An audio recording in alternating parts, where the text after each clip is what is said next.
De aquella viene la revolución, para que se asustan será pa' mejor.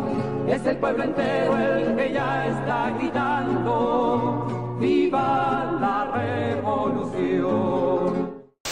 Iranian nuclear weapons development. They have turned the island into a communist hellhole. The experiment in Venezuela has failed completely.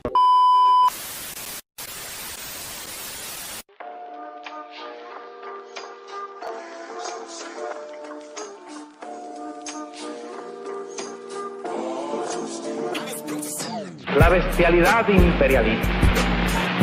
Bestialidad que no tiene una frontera determinada ni pertenece a un país determinado. Bestias fueron las hordas hitleristas, como bestias son los norteamericanos hoy, como bestias son los paracaidistas belgas, como bestias fueron los imperialistas franceses en Argelia. Porque es la naturaleza del imperialismo la que bestializa a los hombres, la que la convierte en fieras sedientas de sangre que están dispuestas a degollar, a asesinar, a destruir hasta la última imagen de un revolucionario, de un partidario de un régimen que haya caído bajo su bota o que luche por su libertad. Y la estatua que recuerda a Lumumba, hoy destruida pero mañana reconstruida, nos recuerda también en la historia trágica de ese mártir de la revolución del mundo, que no se puede confiar en el imperialismo, pero ni tantito, nada.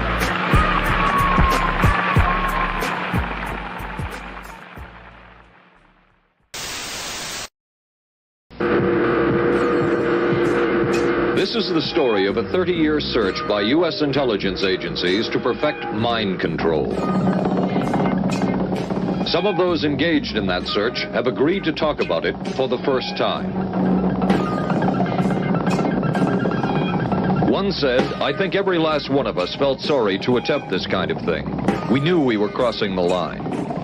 The search would be endless. From brothels, an agent says, we learned a lot about human nature in the bedroom, to the mystical rites of a magical mushroom ceremony performed by an Indian shaman, to a Spanish bull ring.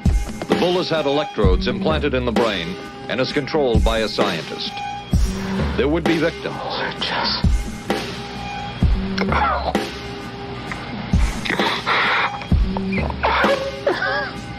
One intelligence agency tried to peel this man's mind back to reveal its deepest secrets.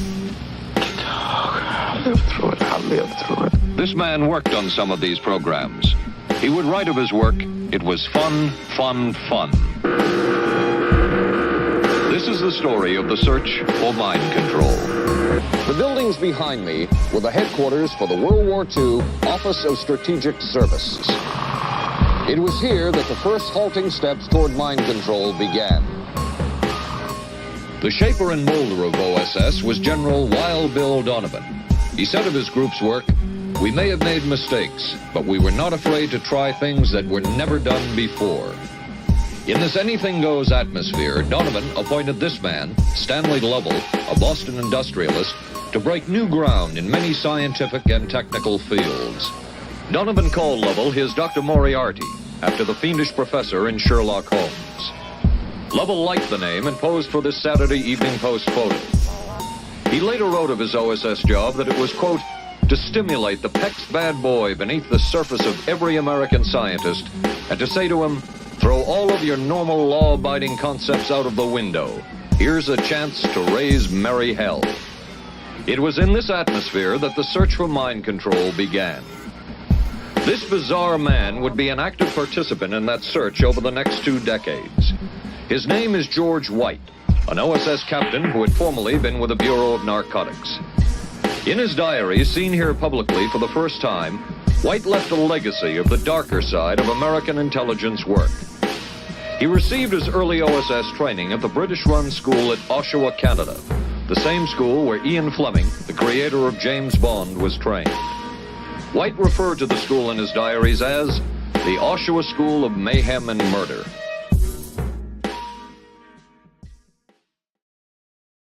Hey, what's up, everybody? Welcome to episode 69, Unmasking Imperialism, Exposing Imperialist Propaganda in Mainstream Media. Today, the CIA, LSD, and hippies.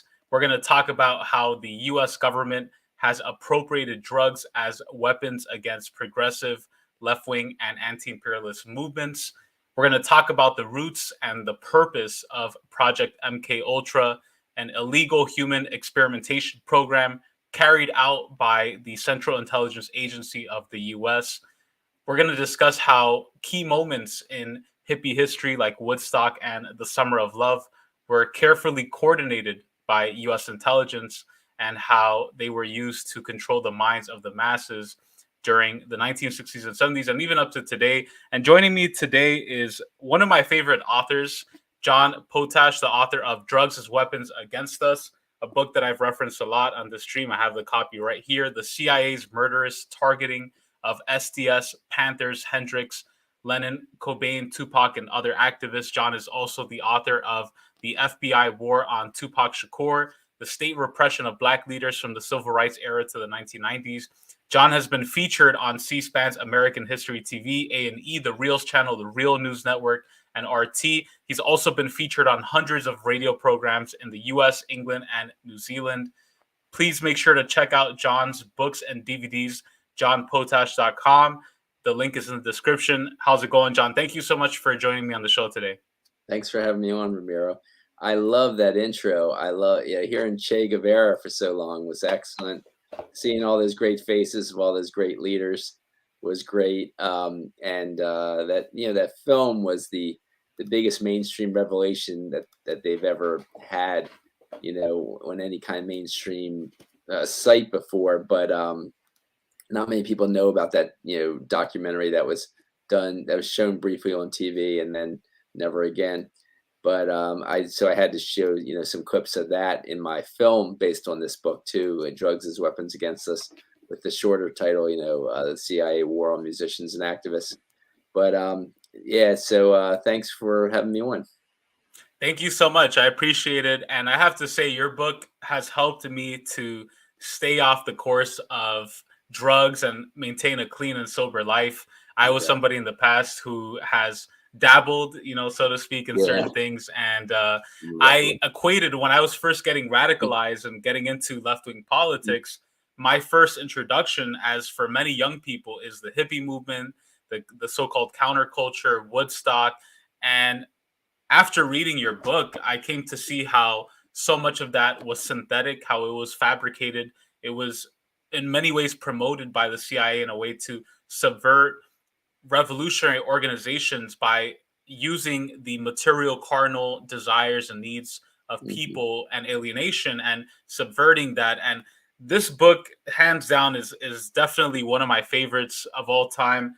It has not only inspired me, but I think I've shared this message with other people, where young people like me who want to bring change into the world, who want to oppose war, we don't have to do it through drug use. We have to keep ourselves clean and healthy and actively participate in movements that aren't promoting this sort of behavior. So what I want to do is I want to play a clip from your film. So there's actually a film of this book, Drugs as Weapons Against Us.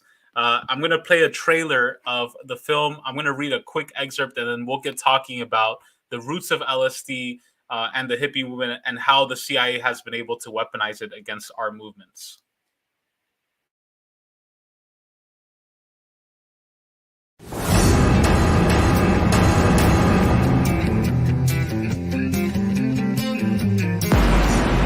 The CIA was, in effect, acting as America's hidden Ministry of Culture.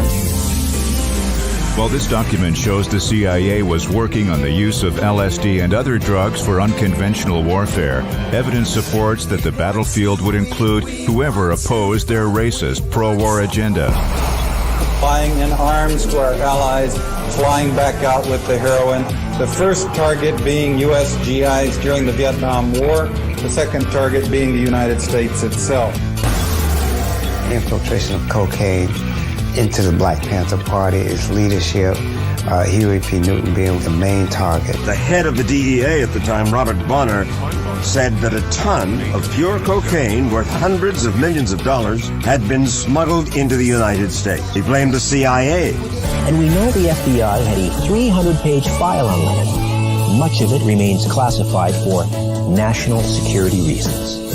The doorman at the Dakota that night was Jose Perdomo, a veteran of the CIA's botched Bay of Pigs invasion, a professional hitman.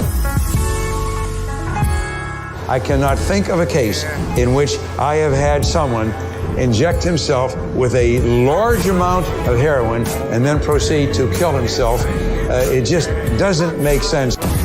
We're speaking with Brother Tupac Shakur, who was the national chairman of the New African Panthers. The Code of Thug Life is a revolutionary document. He began to broker the peace between these gangs.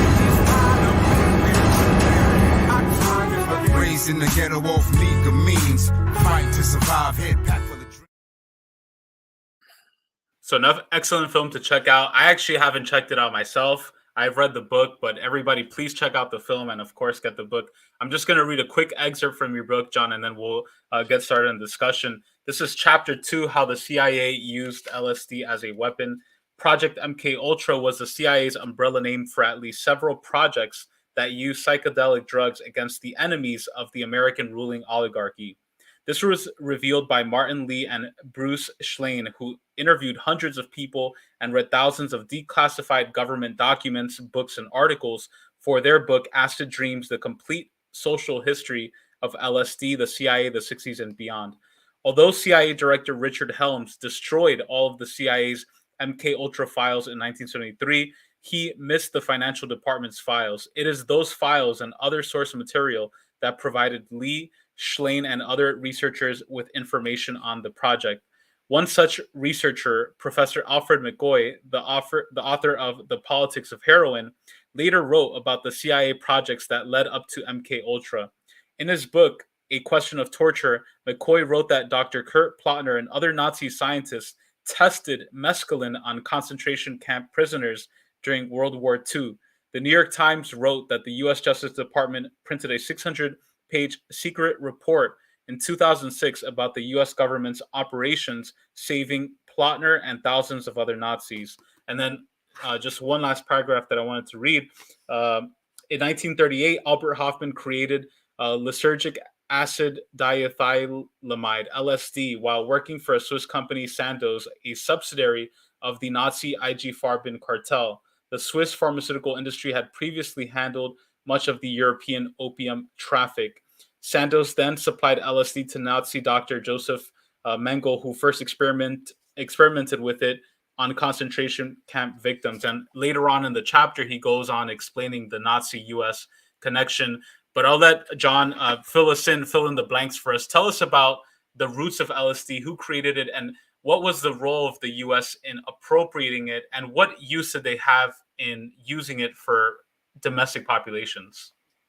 Well, let me just say that first, Ramiro, that I was like you when I first, I dabbled in drugs in high school and had problems with it, even though I thought it was, just something alternative to do and something that was, my own independent desires. But then I got into left-wing politics when I started college. But at the same time, I befriended a guy. I wrestled in college, and the guy on my wrestling team was an acid dealer. And I thought, just reading, not knowing much about left-wing history, but knowing enough to be anti-war, and having a grandfather who was a Marxist lawyer who was very in favor of, who had actually shaken hands with Leon Trotsky at the very beginning of the when he was a young teenager at the beginning of the Russian Revolution, right before right when the Russian Revolution happened. Trotsky was actually in New York at the time, and my grandfather met him, and so I was open to this Marxist politics, and I just basically got sidetracked by taking acid maybe half dozen times, and just saw my abilities just go down in a huge way all of a sudden. And it took at least a year to get close to back to where I was, and I never fully got some abilities back, some mental abilities back, and it's a shame. But I didn't think much of it. My own kind of censor, basically, society has so much censorship that they make you think that no, these drugs are part of the left-wing revolution of the 60s, and you're not supposed to be against them. So I basically censored myself and didn't even think much. Thought, okay, well, I just had a bad experience with acid, and no one else. Not everyone has this kind of experience. But then a friend of mine had the same exact experience with different doses of acid from a different school when he transferred into my college. And then when I started studying history more and more, I found that many left-wing activists actually had these kinds of experiences. Over the years, I found more and more and more examples of it. And so I didn't come to this subject with a preconceived notion. It just started coming at me more and more from my personal experience, from other people's experience, from the research, from, again, loads and loads of research, tons of interviews with different people for the book, but also I worked first as a drug and alcohol counselor from 1989 to about 1995. Then I went to grad school, got more advanced degrees in counseling, and did partly addictions counseling and partly other, forms of mental health counseling. But interviewed tons of people about their histories and got loads of stories about, histories with LSD and other drugs. And so I heard hundreds and hundreds of people's experiences with LSD that seemed to match what I experienced. So that's how I came to this. Now, MKUltra was the kind of umbrella project with 149 sub-projects that the CIA started in 1953.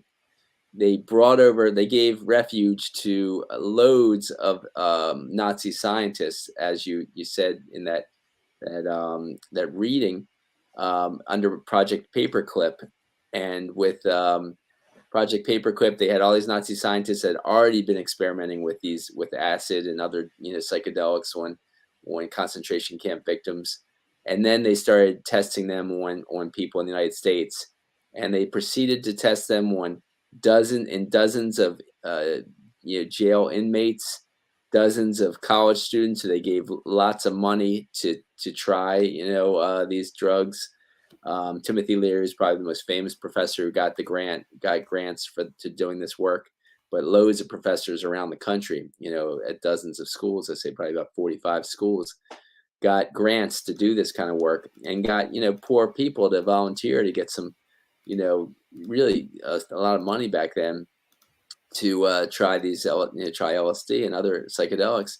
And so this is how they developed what they had on this subject. And then they started using the acid on basically unknowing people, unknowing American citizens. Now, first just regular unknowing American citizens, but really early on, actually right around the start of MKUltra, they first used it on anyone that dissented from their program, from their imperialist plans. And the first person to dissent was Frank Olson, an MKUltra scientist. He was working at Fort Meade here in Maryland near me, because I'm in Baltimore. And so they dosed his drink with acid and made him think he was, losing his mind for a bit. But he came down and he just said, I just want out of this. I've seen that. He saw the MKUltra experiments they did in Germany that were murderous.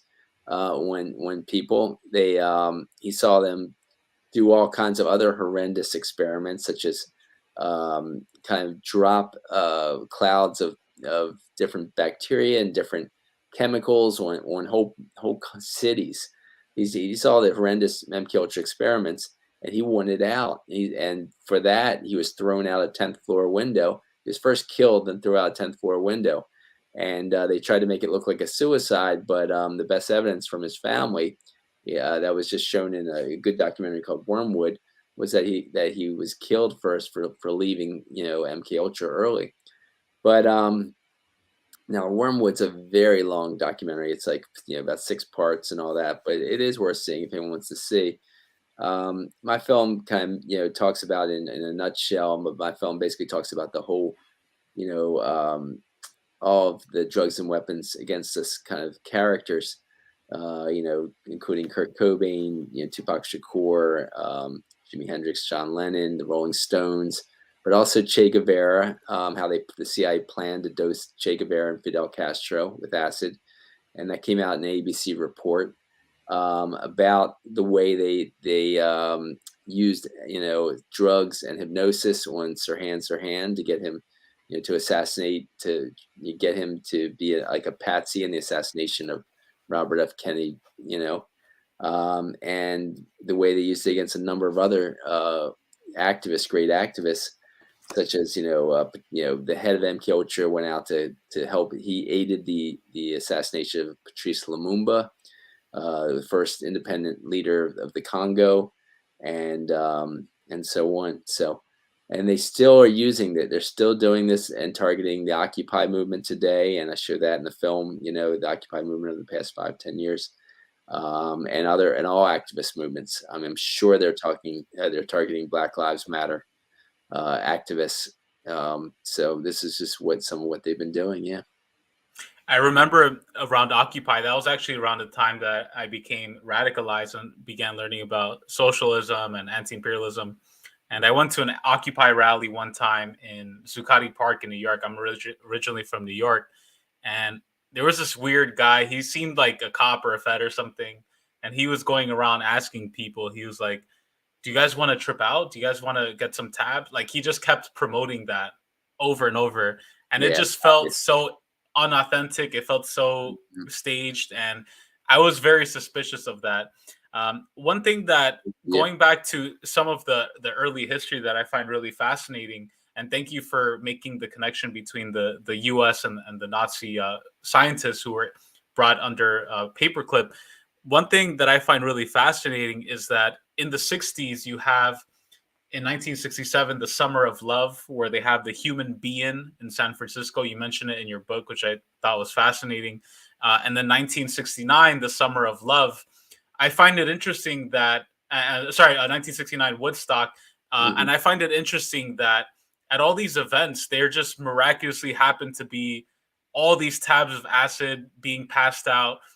Why don't you tell us a little bit more about the role of Timothy Leary, because you write about him quite a bit in the book, the role of the universities in promoting this. I believe Stanford, I'm not sure which university, Columbia University, how they use these mass events like Woodstock, the Summer of Love, and how the hippie movement at that time was in a way used as astroturf against revolutionary movements. Because again, the context, right? We have the Black Panthers, the Young Lords, the Brown Berets.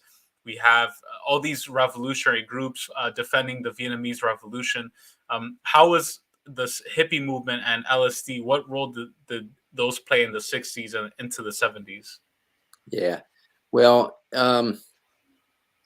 it's a lot to cover, but with Timothy Leary, I quote two sources that talk about him admitting in an interview that he was a knowing, agent of the CIA, at least since 1963. He said he knew he was, doing the work of the CIA.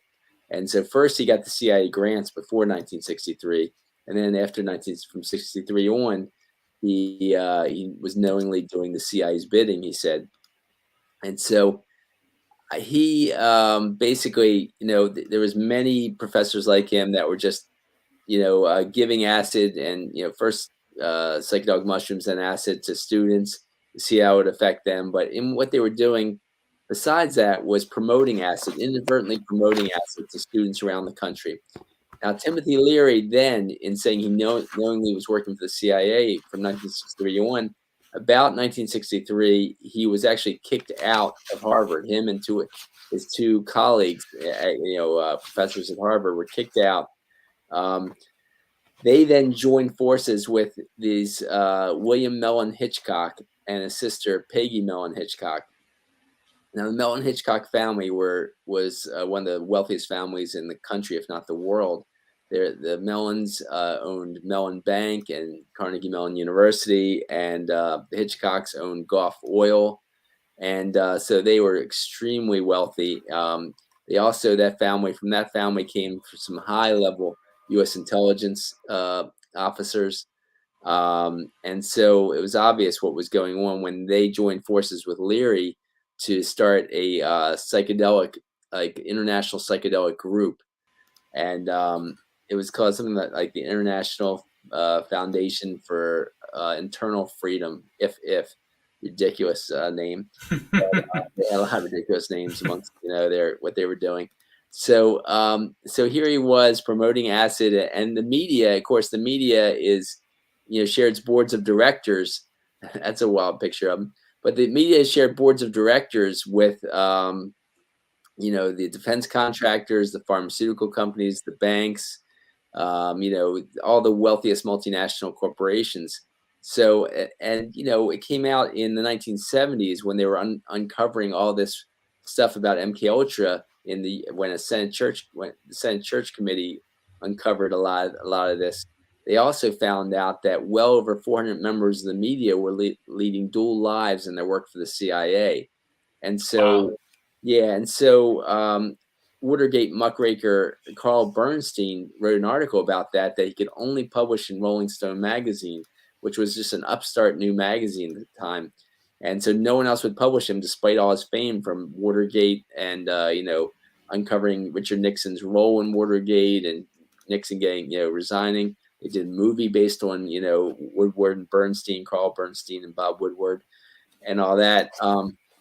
But so even though he was incredible, one of the most famous journalists in the world at that time, he could only get this article published in Rolling Stone magazine. But that article that outlined how this, U.S. Senate Church Committee found that basically all the owners of all the major media in our country at that time in the 70s were leading dual lives in their work for the CIA. And most of their editors, and a key journalists who would plant stories for the CIA, and so it was obvious that they would promote Timothy Leary and that agenda that make it look like Timothy Leary was all about peace, love, and great things, when he was really about hurting people's minds with acid, and he knew it. And MKUltra scientists and him and others, they knew it hurt people's minds. But at the same time, they'd already damaged Leary's mind enough that they could just manipulate him and control him. While at the same time, he knew he was doing their bidding. He didn't have enough intellectual power to even fight it, or even he was scared to fight it. But he was doing their bidding for sure.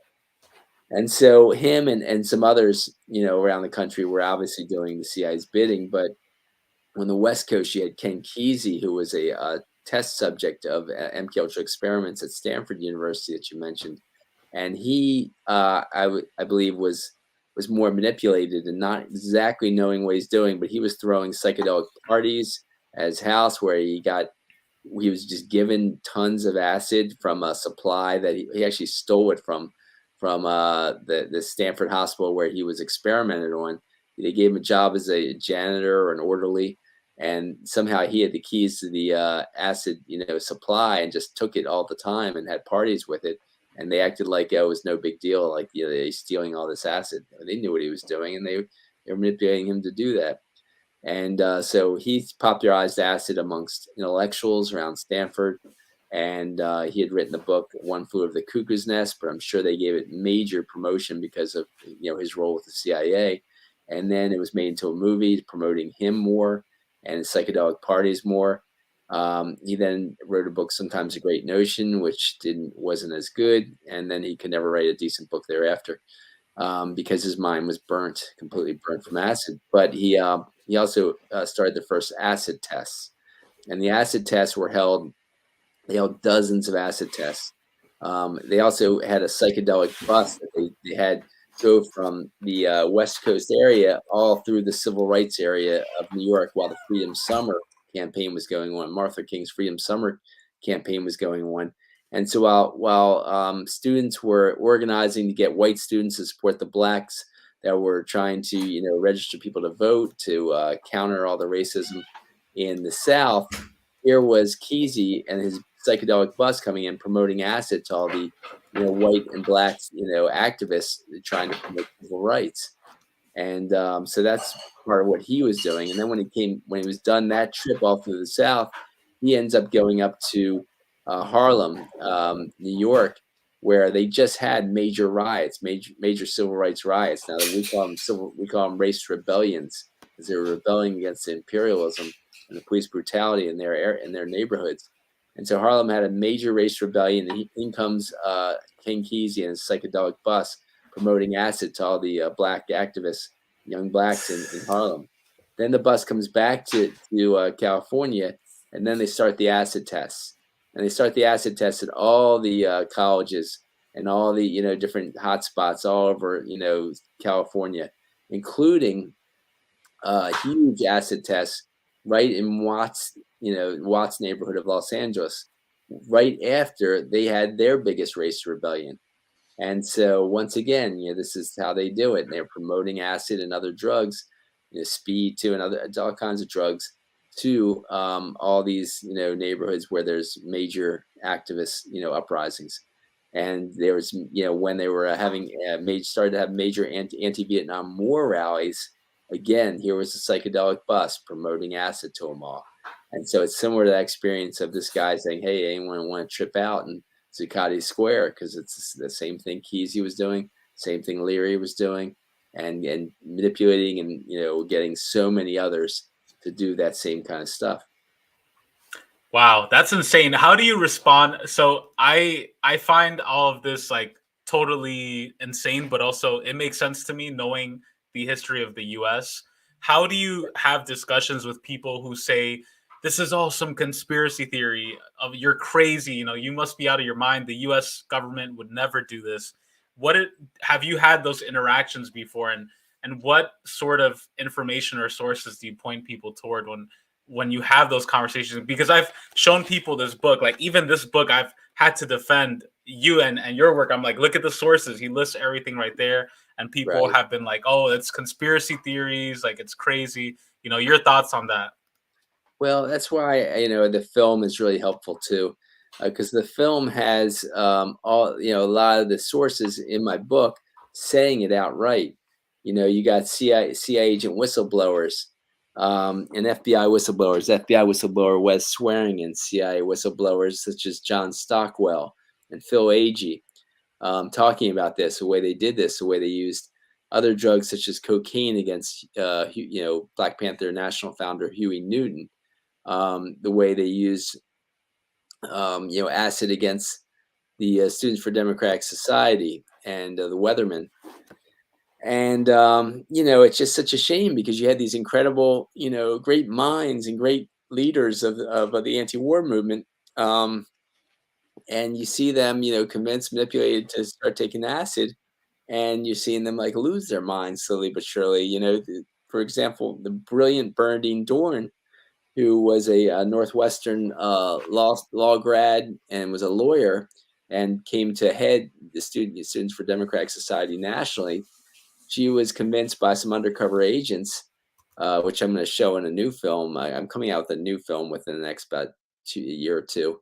It's similar to Drugs as Weapons Against Us. It's just more humorous take on it all, and focus much more on just MKUltra and all. But in that, I'm going to uncover some of the key agents that manipulated Dorn and others to start taking acid more and really hurt their minds in a big way. But in my book, in my film, I show how undercover agent George Demerly convinced the New York, Students for Democratic Society to finally, they basically dosed their punch at a party with acid and got them tripping for the first time. And I like that picture, good picture of Bernardine Dorn. It's great that you have all these pictures available for you for this talk. So you had the New York Students for Democratic Society. They first said that they thought they were not going to take acid because they thought it was counter-revolutionary, and so they held out. But so then their punch was dosed at a party, and they decided, well, maybe it's not that bad after all. So they started tripping, and as soon as people like the head of Students for Democratic Society of New York started tripping, his name's Mark Rudd. He was a brilliant organizer and charismatic leader at Columbia University, and Columbia's STS. is who they dosed. Sorry, I said New York SDS. I meant Columbia SDS, but it was like kind of the New York chapter group of schools over there. And when they dosed his punch and he started tripping, all of a sudden he was looked down as people didn't respect him anymore because he was talking kind of crazy and he was getting into strange fights and doing strange things. And it's sad they made the heads of the movement look bad. And there's Mark Rudd, thank you.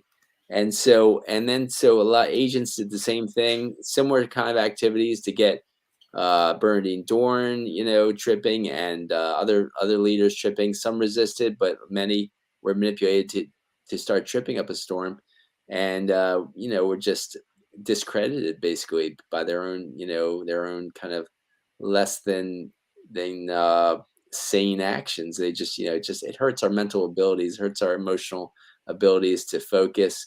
It makes our behavior more erratic.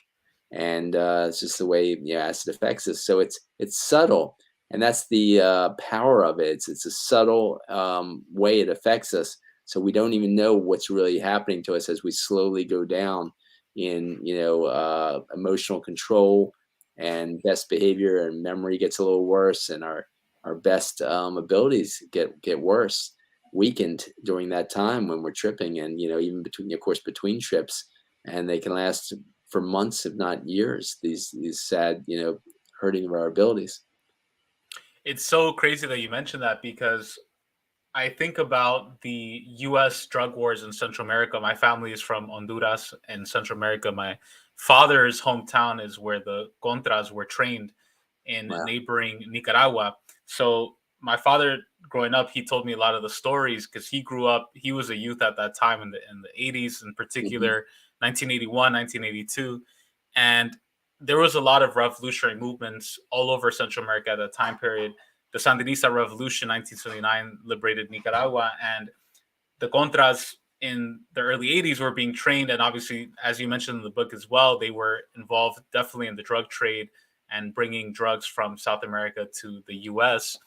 And one of the interesting things that my father told me is that a lot of leftist groups in Honduras that were basically trying to do something similar that the Sandinistas did and have a popular revolution against the military dictatorship, what the Contra offshoots began doing is that they began going to those groups, going to the key leaders and getting them drunk, doing cocaine lines with them, getting them like messed up. And eventually these groups, like one of them was a group called the Cinchoneros. There was a few others, but basically these groups started off as really beloved militant groups that were representing poor and oppressed working class people. Slowly they just became kind of drug trafficking groups, or some leader went crazy and just started like making it into a criminal group. And this was because of the influence of the Contras who were in the country and who were beginning to bring in all these drugs. And, when you're talking about especially really poor people, and we see the same thing as well in the hoods of New York and LA. At the same time, you have revolutionary groups like the Crips. I think I'm not sure if you mentioned in your book, but I think CRIP stands for Community Revolution in Progress or something like that. Like the Crips. I don't know what. There's so many different thoughts about what CRIP really stands for that I don't know for sure.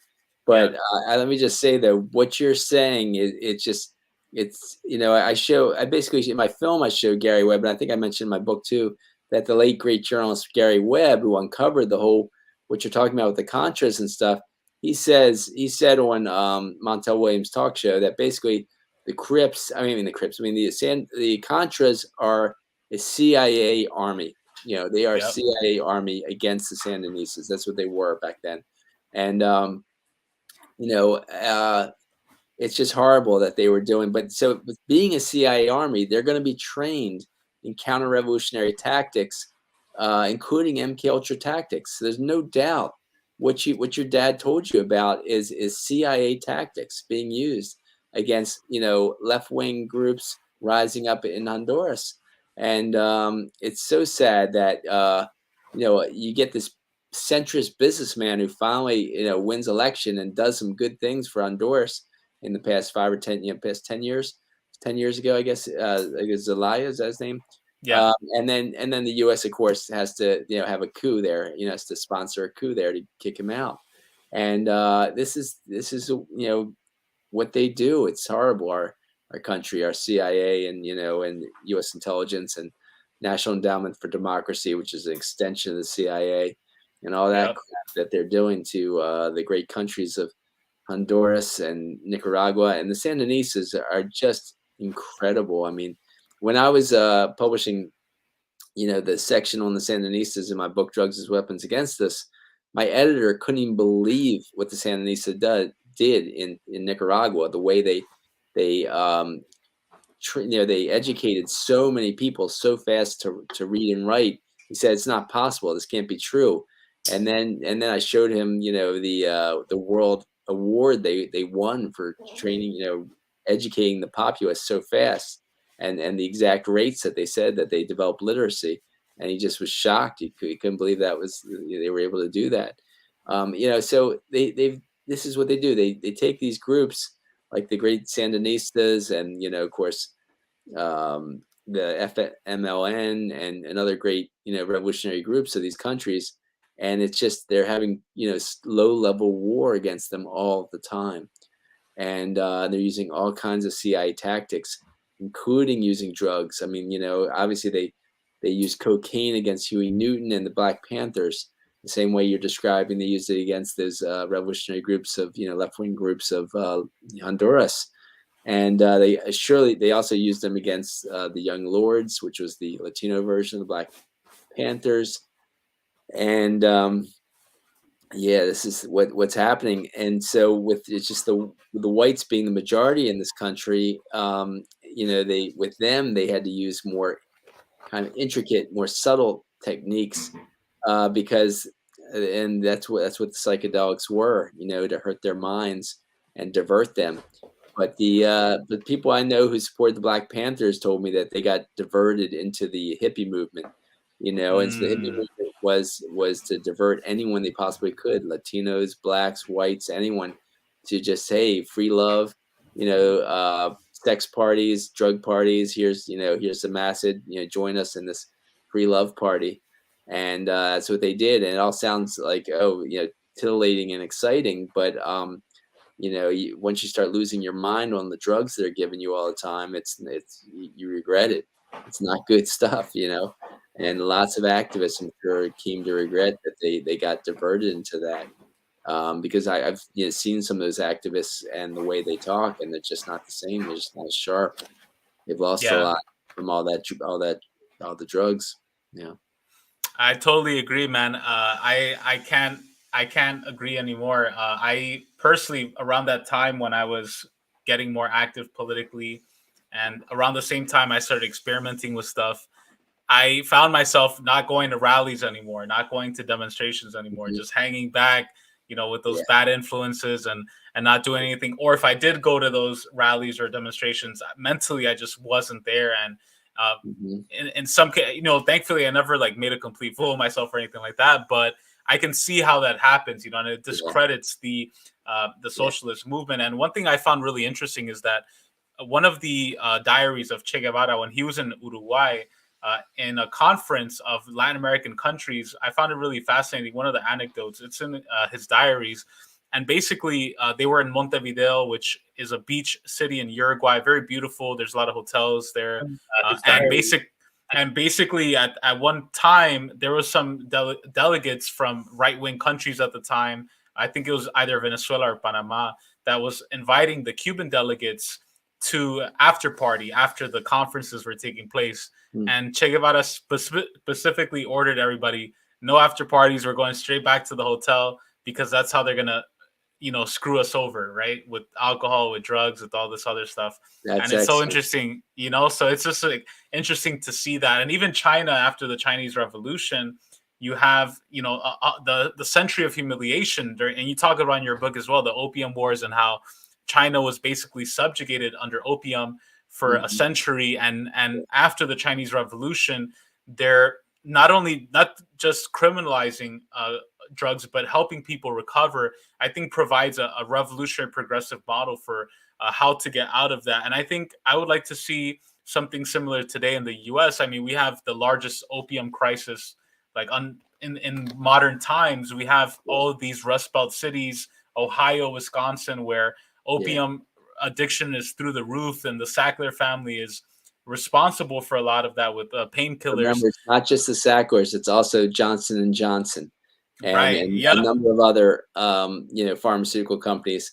But so remember, it's a few pharmaceutical companies, and it's a few of the biggest ones. They're all ugly. They're all disgusting. Yeah, no, yeah, most definitely. They're all interconnected, and I just find it really fascinating. One thing, because I know you do have to head out in a few minutes, just to kind of wrap up here. I can stay about 10 minutes past 8 o'clock now. Perfect, cool. Past, yeah, thank you so much. One thing I wanted to ask you is Tupac Shakur. Tell us a little bit about the FBI plot to subvert him.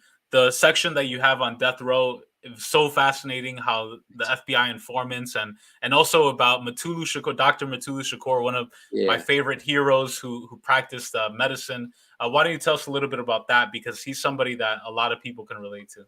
Well, let me just, I appreciate you getting into the Shakurs, because they're they were more of a focus of mine with the first book that has now been republished, The FBI War on Tupac Shakur with State Repression of Black Leaders. But let me just go back a little bit, because with John Lennon, I'll say real quick, the way they use these musicians is they targeted them for manipulating them to try drugs or use drugs. And then when they started sobering up and getting more into activism, they were done away with. So John Lennon, the first time he takes acid with George Harrison, they were with their partners at George Harrison's dentist's house, and George Harrison's dentist doses their coffee with acid.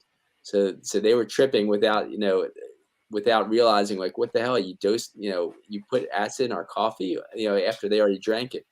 And then others, that surrounded John Lennon to convince him that it was cool or great, or and that he should try it again. And so he tried it again, and people were convincing him that it's great, keep taking acid, it'll promote your creativity. And he thought he was losing his mind at one point, and then he also had started throwing up before doing concerts because he was so nervous, because his emotions were out of control. He couldn't control his emotional state. And so that's the way acid negatively affected him, sadly enough. He actually even considered drilling a hole in his head, which was called tree panning, which was this bizarre thing, thinking you'll expand your consciousness by drilling a hole in your head. It was crazy, the things acid can manipulate, can mess you up with. But with him, so just a few months before he was dosed, the head of the CIA, the assistant director of MKUltra, a guy named Robert Lashbrook, had come to London with tons of acid, tons of agents, and money. And this is according to A. Hotchner, who was a editor for Ernest Hemingway. And Hotchner wrote about it in his book Blown Away, from oral histories, interviews he did with tons of people in the scene. And so they were trying to get acid in as many musicians' hands as possible to get them to doing it, to get them promoting it. And that's the way they handled these things. They got the musicians, manipulated them to promote it. And then people, that's how they got activists to do it, more and more people to do it, throughout the country. So to neutralize a lot of the population.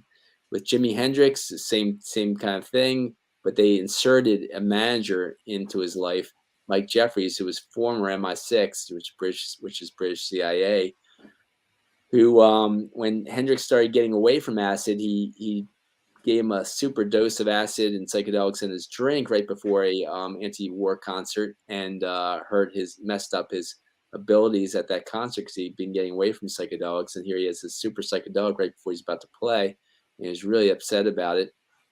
And when he finally fired Jeffrey, of course, he was murdered. He was died within 48 hours. They pretended like it was a heroin-related death, but all the best biographies of Jimi Hendrix said he didn't do heroin. He really never did heroin. Someone had given him some heroin to sniff once. He didn't like it. He didn't do it. And he had gotten away from acid at that time, and he'd gotten into supporting the Black Panthers at that time. So this was the modus operandi. Now with John Lennon, just like Sirhan I mentioned before, what they did is they used drugs and hypnosis to get Mark David Chapman to help, assassinate John Lennon in 1980. And so first they, hurt John Lennon in his mind when John Lennon went to seclusion and got, sober and got his head more straight and got more into activism and was coming back with 2 albums and getting more into activism. And was about to get his U.S. citizenship. They murdered him.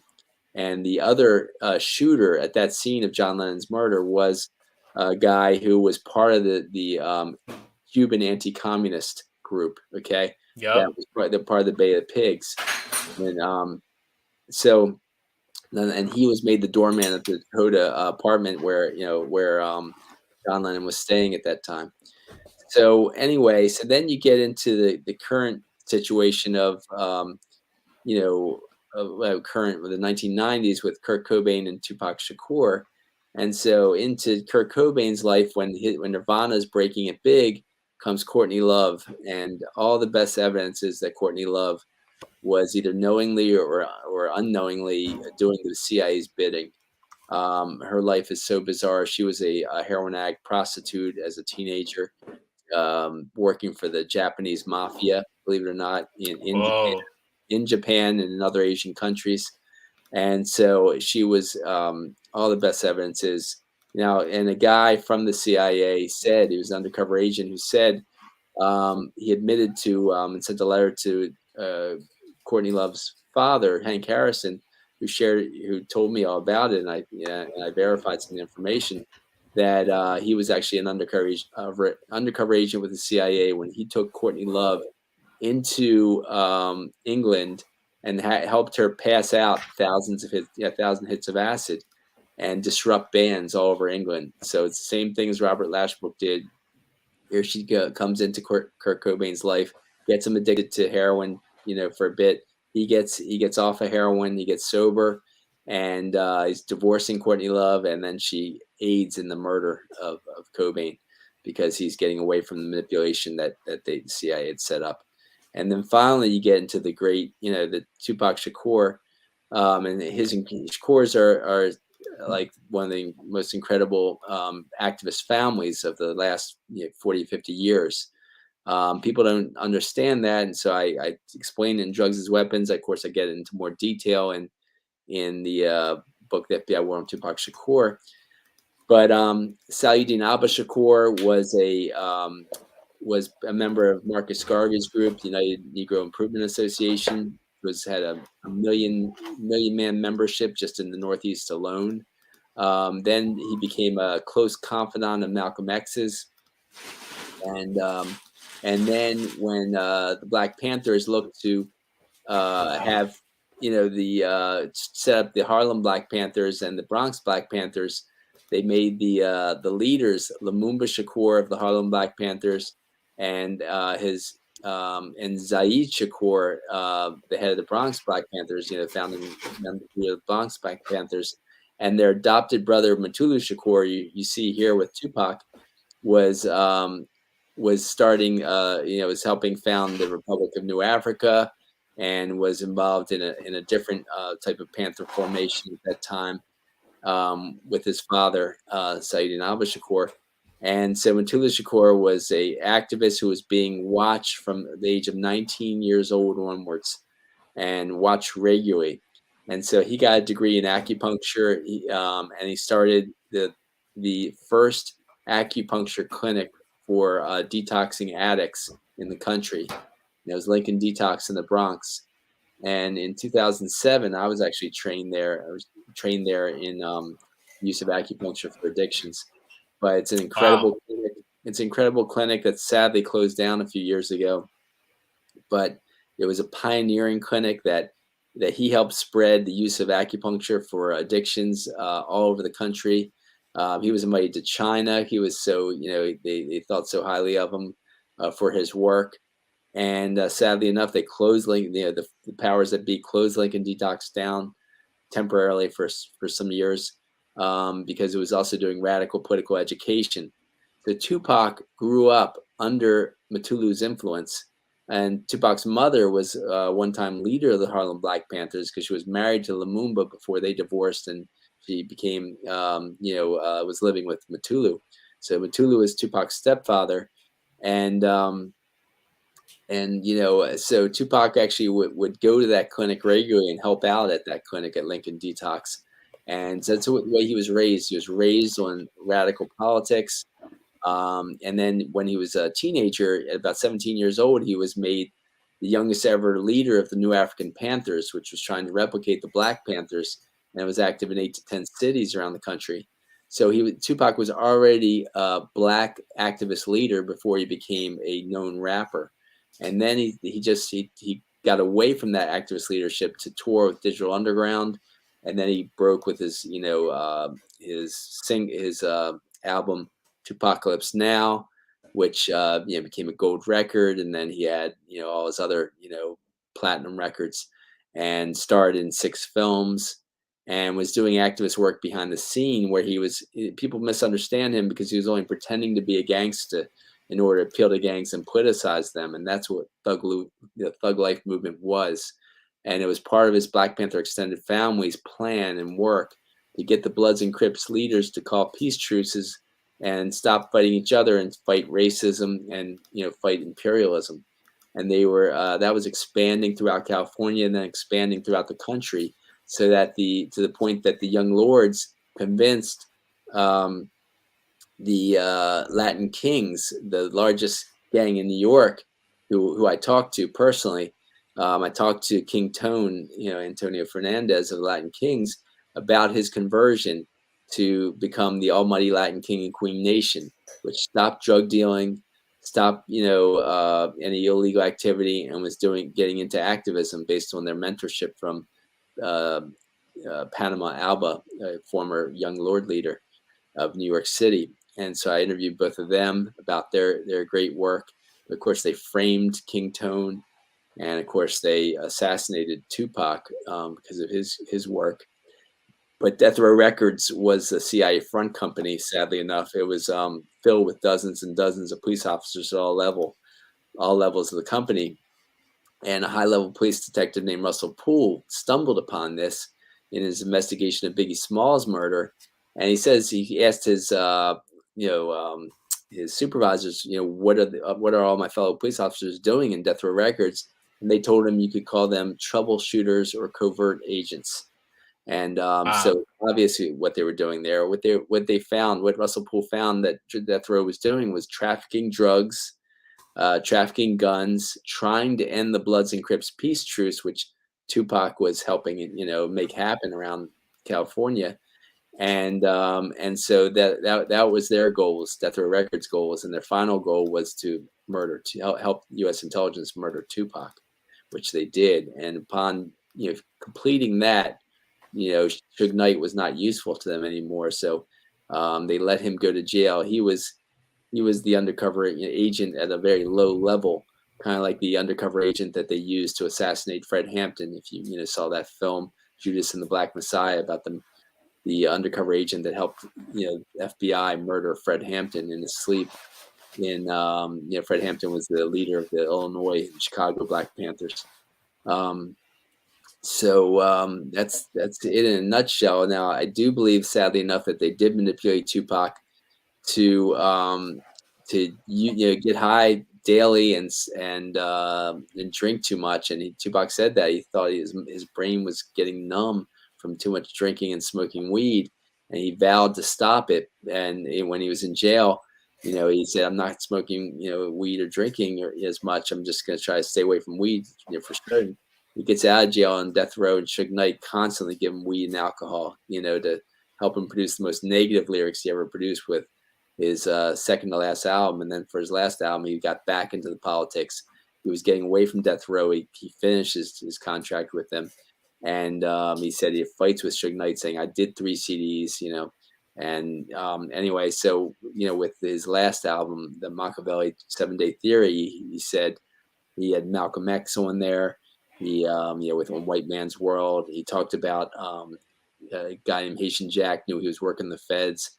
Knew he was working for the feds, set me up, wet me up, meaning, set him up with a sexual assault charge and wet him up, got him shot in the New York recording studio lobby where he didn't die. But that was some of the ways that, it was all going down. Wow. It's insane how that happens. The death row connection is really crazy to think about. Just to wrap up here, because I know I don't want to take too much. I could talk with you about this for hours, but just as the final question of what I was wondering, a lot of this that we're talking about the hippies, we're talking about the roots of LSD in the 80s and the 90s. Today in 2022, right? What do you see now as the big spell? Because a lot of way I call it like a psychological operation. Like we have, like you said, these figures that were groomed to like, and then eventually they slowly start inserting drugs or they subvert. Who do you see today as some of these these figures that are being used to promote drug use to subvert revolutionary movements? One person, I don't know if you have the same opinion that I thought of, was Joe Rogan, because he's always talking about like psychedelics and stuff like that. But I was just wondering where your thoughts are on today. Like who are the figures? Yeah. Well, let me say one thing about Joe Rogan. I don't know him well enough to comment on him, but I know he said some good and bad. I mean, he had the guy on that wrote the book on Manson called Chaos, a guy named I think his name's Tom O'Neill. And Tom O'Neill just let out the fact that Manson was a CIA operative.